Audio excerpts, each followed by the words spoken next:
Hello, giờ kết có phát tiếp, giờ còn kênh mà một quảng cáo ta còn phát nữa. Nhiễm màu vậy à? Keng, bố, thấu tôi nghe thư luôn.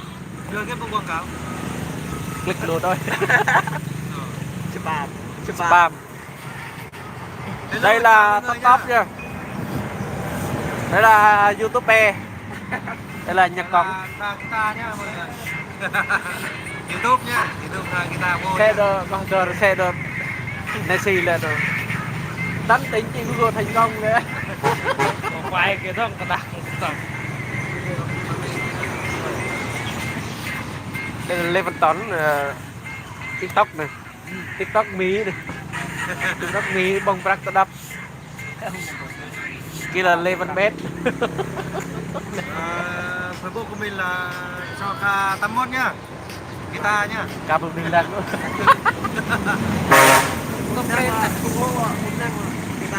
Bút lăng vào YouTube đồ kênh chính của Gia Hiếu.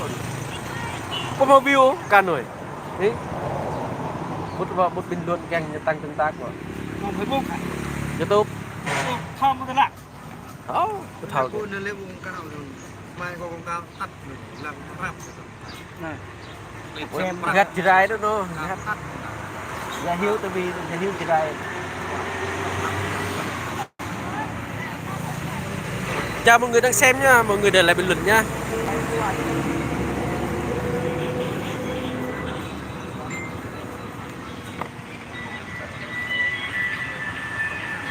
Lên đây vô minh này. Hello. Cái là mấy thằng ngáo này. tập lời mình đã nôn với ngã hàng tích bọc ca ơi Thái Lan bằng cái đẹp như tắt đèn bọc nhà hiếu hả Ngáo cũng được bạn ơi. đây ngạn đó bạn vạc căn cành lồ em thì đang lăng lại tôi lên Bình luận ở đây bình luận với ha vậy này. Tụi mày đang đập đá hả? ba vào nè mà Do to à.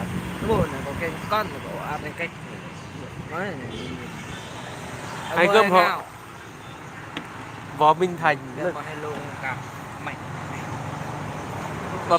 bập đu.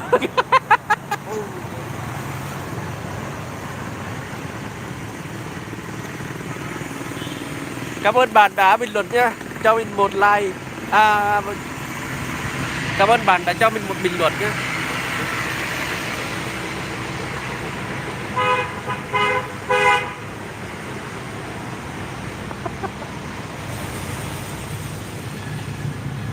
Bạn cứ bình luận nha, bình luận càng nhiều càng tốt để giúp mình tăng tương tác nha.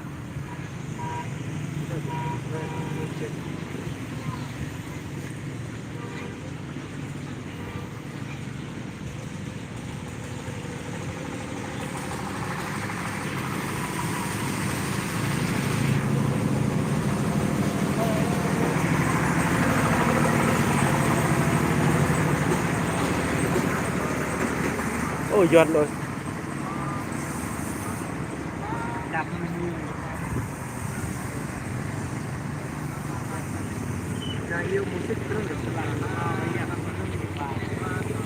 Bạn cứ bình luận đi, bình luận càng nhiều càng tốt. Đó là bình luận càng nhiều thì mình càng có nhiều tương tác, thì YouTube càng đề xuất vẫn là nội dung không sao hết. Cứ bạn cứ nói thoải mái, nói khi nào chán thôi. Sôi như lạ và tập vận cờ dịch chặt ra từ lăng. Nếu bạn muốn giao lưu thì xuống đây nhá, anh em mình là sẵn sàng tiếp đón. Là xuống đây. Tôi có tí lẽ thì chặt ý là Cho một like đi. Mới được có 2 like à. thì là học ngã ô tuần rồi là ôi có tu rồi có gần ngã giáp 10 cũng biết thua mà ai lẽ tôi này cho anh nhung một nói nào thì nói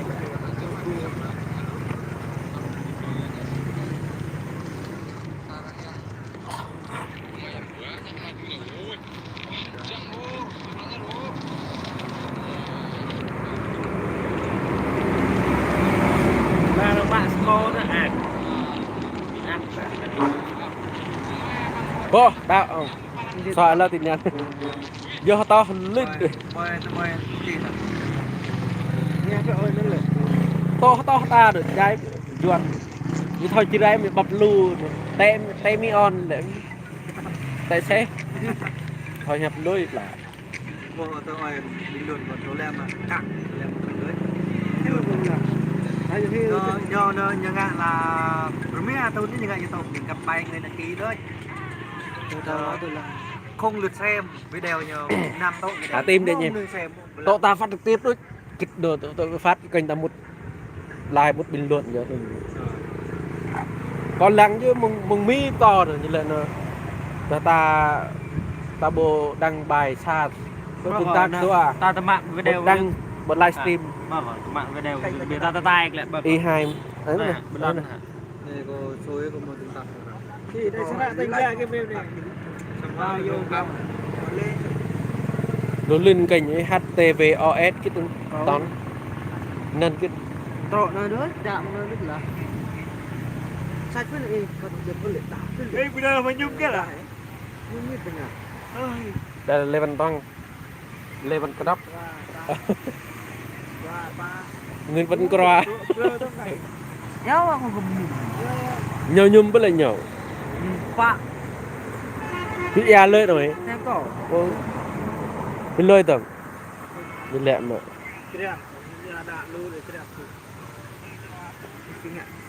những e lơi kèm nhẹ lụ tên Lò Văn Xê đi cho rồi mà căn canh mà cho đây và rồi nó quay em là ngã khoạch khoạch chào bạn Teo Văn Đô nhá Đô Văn Teo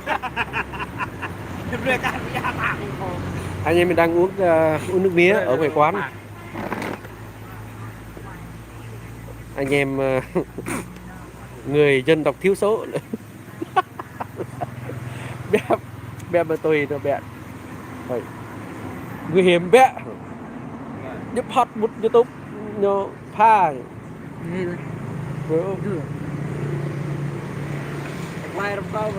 được gặp tháo có quay như chứ pleo chụp hot đây đâu pleo hả phao này hot này ma túy này mại dâm này rồi lô bình đặt tôi nhờ từ đây thọ bữa nữa hạn chế quảng cáo bình loại này bảo vệ bây giờ bình thường từ loạt ta quay ra bây giờ kết thọ đắc lọ lại ra cho đôi tôi là bạo lực tôi giúp nó âm thanh nó bên thầu tóc vẫn thì có đăng về ca cập nhật là mang thôi mang yêu lên nào cái nhỏ mail tại về vip tại từ cái nhỏ yêu quẹo mang cái nhỏ nó còn 2.000 cái tóc phim không cũng đâu mong lùng có đăng hoa kết lúc không có 2.000 cả tự nhiên như ca ca đều ra nó này khoa do gây ra mạng thì này lẹ vi phạm cái trong mạng zalo mà là còn tên lẽ chắc cứ đâu mà non tầm câu với tao bảo có tốt đơn như này là nó khoa mấy nó khoa nó bông lục có bị tháo ra nó mơ như nào đi nữa cái đọc mơ này bên ban mơ có bị tháo ra ép nó ở ngập bên ban cũ bên mơ chấp hành lò còn lò cũng là được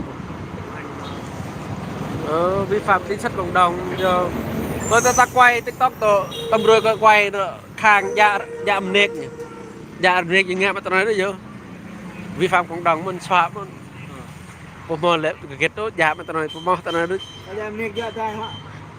thôi xong tôi lại nghe hành động tôi nói sẽ như lệ như tôi đe dọa rằng thôi tôi nói như bro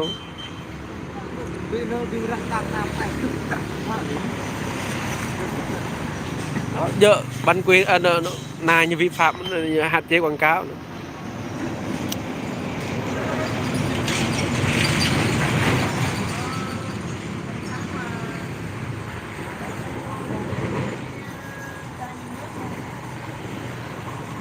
Đây.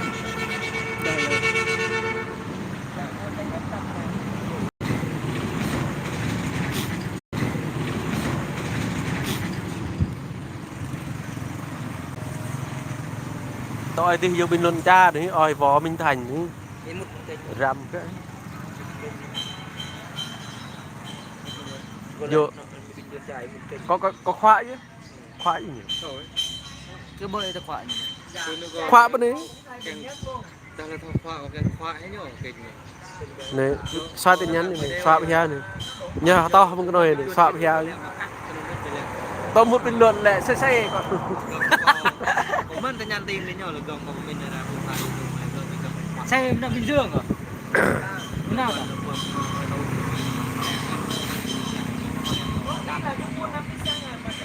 nhỏ ngã nhỏ video nhỏ là gặp chào ba người đang xem nhá lên lên làng rồi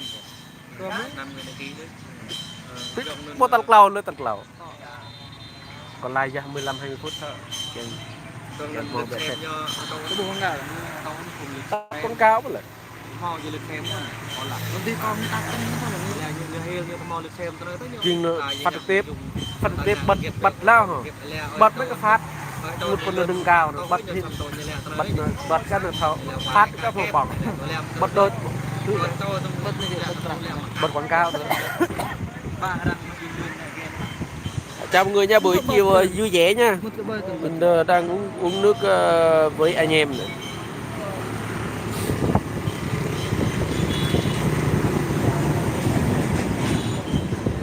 Bạn nè nhớ lòng ấy. Nè pì còn là pha bạn thôi. Nè pì còn là pha. Bao. Nếu như đang tay mình có hồn này.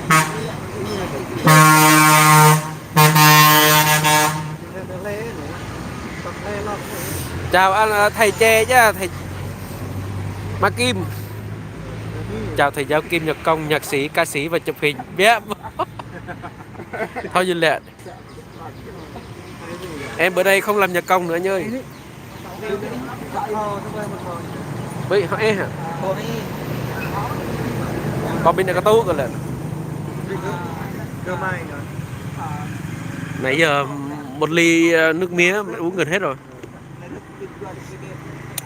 Còn nước đá thôi.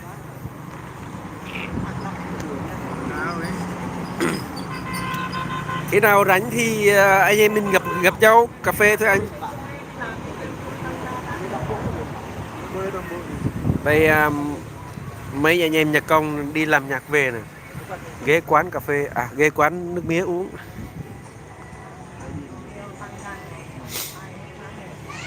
Nói nó mun ngại vô. Có rếp với loại mun, có dẹt tổ. Nói nè, bắt đôi nè. Trời ơi. Nghe cái từ tóc à? 500 đô lại. Ước mơ. Ước mơ. Em lời không ba kênh. Lấy bốc bạ từ ngạ. Ngạ nhiễm tháo. Ngạ nó tải phiên bản mì tạm không phiên bản mì là. Có số điện thoại mì cái gì màu rồi. Do ta bên tôi bên Việt Nam ta ngạ bông mì nhiễm cái. Pha bồn côi. Pha bồn nuôi côi. Nhưng có tỏ số điện thoại vừa tạo Như ngạ. Bật mạng đó hả?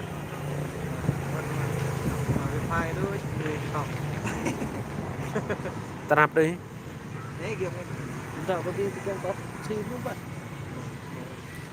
Nên tạo.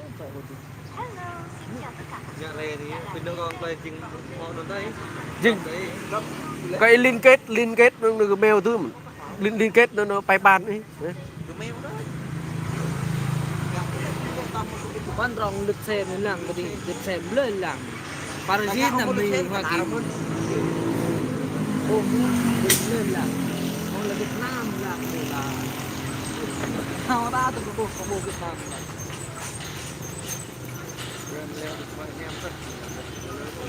Chị bằng TikTok cái này YouTube đâu không mà thường nhập YouTube mò ta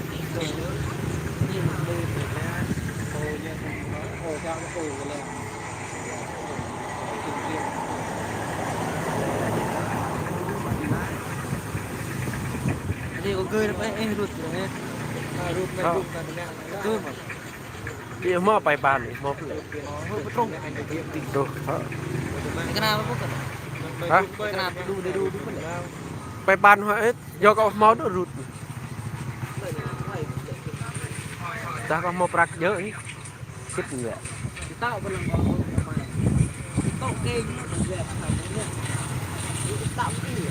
quay kênh quay bên lật đó kênh quay bên lật tôi vừa quay ta nữa quay đi mua đi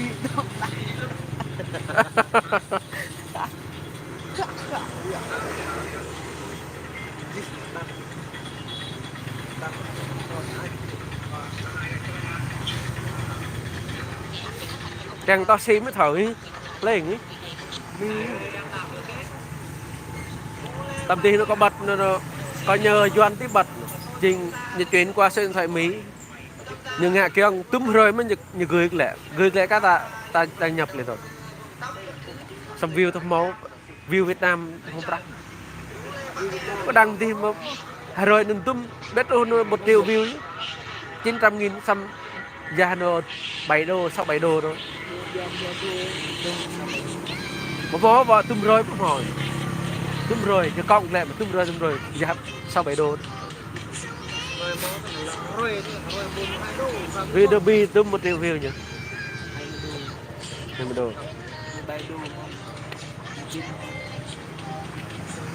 cha tên lượt số ta đăng ký lượng một view như lăng phạm tao view túm đăng ký này tao view như 1 triệu 1 triệu view là 19 đô thêm một tàu đó 4.000 cả 5.700 40.000 cả 57 sao thì là để làm đấy xong ta lăng có điện thoại như ghi nữa bộ nó 50 bài cả tầm lăng ấy lăng có in thaboกับไม่làm đâu hay cái bring nha tập tất thì một rừng lăng đó giờ bộ bão ta lăng thabo này thì mí nó lăng bộ thì lăng là nó dùng cho thabo nó dùng như mút là lăng là bộ mới xa rụt nhó gặp tòa thổ đấy video chính TikTok mi có phiên bản mi thì chỉ có đăng video cả mi đơn bộ ấy mi bộ bẹo gì bộ Việt Nam mới bộ ấy lực view Việt Nam là bộ là bị đăng Việt Nam bố phiên bản mi cho nó mон thì bản mi đăng cho một video đừng lăng lên từ lăng đi bảy món khách lệ càng co cần co mau khách ở Việt Nam có đăng là Việt Nam lên là lăng bẹo còn lăng thôi cái số khách ba khi ngã đi thôi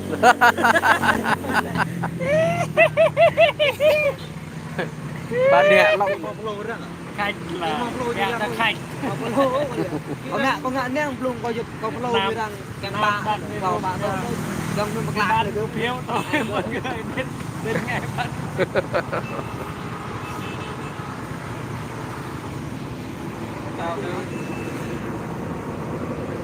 cái mẹ hay lâu rằng làm thì được tặng tốt mà như là hoa mà vừa thôi như là em như là leo spam kịp lâu mà ôi đã đô 20k được lâu là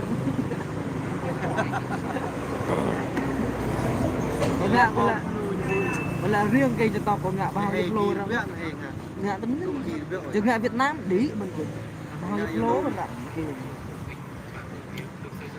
đây như là nó cái ta nó cái là bộ trình nó phẩm thì sơ giờ nhá giờ cao nhá quân đính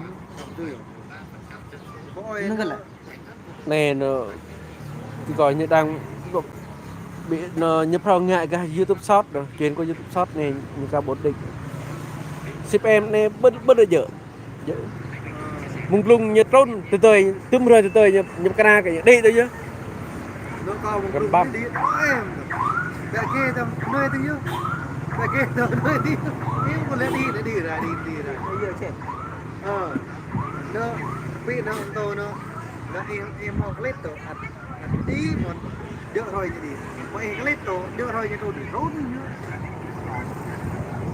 đây là các chuyên gia YouTube đang bàn luận đây là chuyên gia TikTok rồi hai chuyên gia YouTube. Hello mọi người nhá. Nghiệp dương. Nghiệp dương. Đây chuyên gia organ. Chuyên gia mua bát đấy. Chuyên gia bát nữa đó. Xôm như hem với xôm nhé. Lịch lách hem với đất nói êm mà nó nhờ thọ nước lệ Nhớ Đau với một ba luôn đấy. Gần rọt. bây giờ mua 5 gram rồi nhỉ. chào anh các bạn thứ. Hai với phần đoàn này. Đây là các nhạc cống Cống. YouTube. Đây là nhạc cống của Thiến. Hôm nay đi làm đâu? Hôm nay ngạn bạn này Từ này. làm ngạn đạp Hôm nay lại xây trùng heo từ nghiệp rồi nữa. làm cho ai Lên nghe bây giờ hết. hả? Nhà thôi. Quay có lẽ như to hay biết nó trao một rồi cười thật lòn đấy. Có lần pin lao. Lại trùng heo mời lại nhà đẹp quay quá anh chào ạ nhà quay Phải không? Hello chào mọi người nhá. rồi 4 người xem rồi lái rồi là Mình là Lo Văn Toang. đáp liêu. mơ ra đây kê có rồi đây kê đây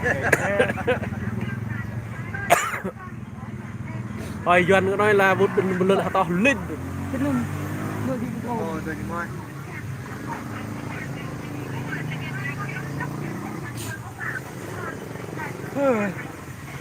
Mình có vài lời nói với anh em làm YouTube á.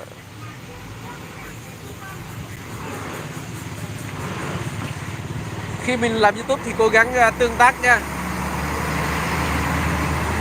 Tương tác xem cho nhau để xem một phút trở lên. Xem xong mới bấm like nha, bấm like xong đăng ký. Đăng ký xong 2 ngày là Huy đăng ký nhá. Nếu mình chơi YouTube không tương tác là nó Đi không spam cho nhá. nó không cho bật kiếm tiền đâu. Bật xong nó tắt đấy. Và YouTube thì sẽ tôi nhạc sĩ có bình luận như những bên bình luận lại rồi nhạc sĩ Nhạc sĩ này sĩ mò tương tác gì ra. có lẽ như luôn rim bài nhớ đăng có bình luận một bình luận lẹ có lại dài biết thế này Ôi tạ. thôi nhưng mình tan tình Google thành công tôi cứ tươi lắm tôi cứ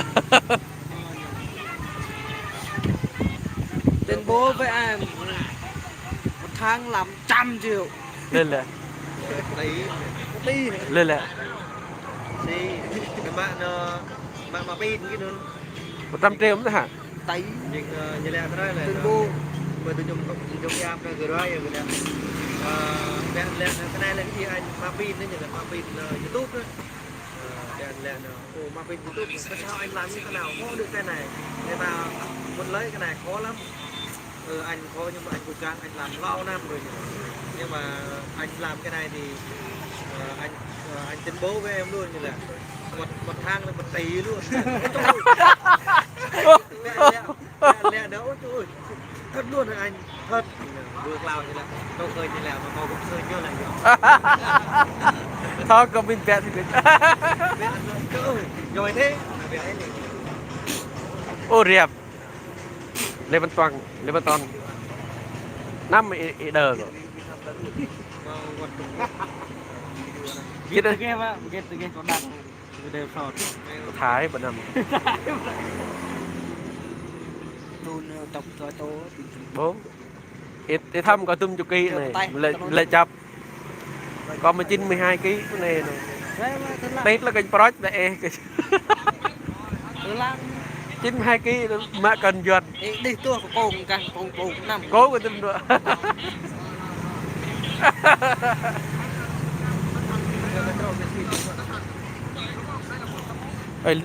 tôi cho lên từ lăng lên từ có càng cho 25 phút tắt nhé lái đi xong một tương tác nữa